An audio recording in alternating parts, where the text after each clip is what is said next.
Hi అండి, నేను Sudhakar మరబైనా from NRI project. ఈరోజు ఒక చిన్న విషయాన్ని మీతో షేర్ చేసుకుంటాను. 2004లో ఔటర్ రింగ్ రోడ్ ప్రారంభమైనప్పుడు ఔటర్ రింగ్ రోడ్ ఉన్న ఇప్పుడు ఎగ్జిట్ల వద్ద ఉన్న ప్రాంతాలన్నీ కూడా గ్రామాలన్నీ కూడా మారుమూల గ్రామాలు. ఆ రోజుల్లో ఆ విలేజ్ల పేర్లు కూడా ఎవరికి తెలియదు. కానీ కరెక్ట్గా ఈరోజు చూసినట్లయితే అవి ప్రపంచంలోనే మారుమోగుతున్న నగరాలుగా అభివృద్ధి చెందాయి.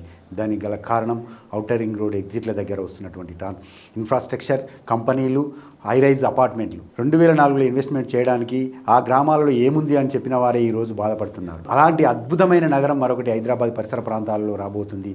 హైదరాబాద్ సౌత్ జోన్లో తెలంగాణ ప్రభుత్వం ప్రతిష్టాత్మకంగా ప్రపంచవ్యాప్తంగా అభివృద్ధి చెందేలా నగరం అయినటువంటి భారత ఫ్యూచర్ సిటీలో అలాంటి ఇన్ఫ్రాస్ట్రక్చర్, అలాంటి డెవలప్మెంట్స్ అనేక కంపెనీలు 500 ఫార్చ్యూనర్ కంపెనీలు రాబోతున్నాయి. ప్రస్తుతం ఈరోజు భారత ఫ్యూచర్ సిటీలో ఏమీ లేకపోవచ్చు, కానీ మరొక 10 ఇయర్స్ తర్వాత, మరొక 15 ఇయర్స్ తర్వాత హైదరాబాద్ను తలదన్నేలా అద్భుతమైన కంపెనీలు భారత ఫ్యూచర్ సిటీలో రాబోతున్నాయి. మీరు కనుక ఇప్పుడు ఆలస్యం చేయకండి. ఇన్వెస్ట్మెంట్, మీ పిల్లల భవిష్యత్తు గురించి మీరు ఆలోచించేవారైతే, మీ పిల్లలను ధనవంతుల లిస్టులో మీరు నిలబెట్టాలంటే ఖచ్చితంగా ఒక్కసారి భారత ఫ్యూచర్ సిటీ పరిసర ప్రాంతాలని సందర్శించండి. అక్కడ వచ్చే గ్రోత్ కారిడార్ను తెలుసుకోండి. ఆ ఏరియాలో ఉన్నటువంటి వెంచర్లో ఇన్వెస్ట్మెంట్ చేయండి. దానికోసమే ఫ్యూచర్ని దృష్టిలో పెట్టుకొని మా ఎన్ఆర్ఐ ప్రాజెక్ట్ మా కస్టమర్ల కోసం ఒక అద్భుతమైన 3 వెంచర్లను, అటు సాగర్ హైవేలోను, ఇటు శ్రీశైలం హైవేలోను అద్భుతమైన వెంచర్లను మీ ముందుకు తీసుకొచ్చింది. ఒక్కసారి మా వెంచర్లను సందర్శించండి.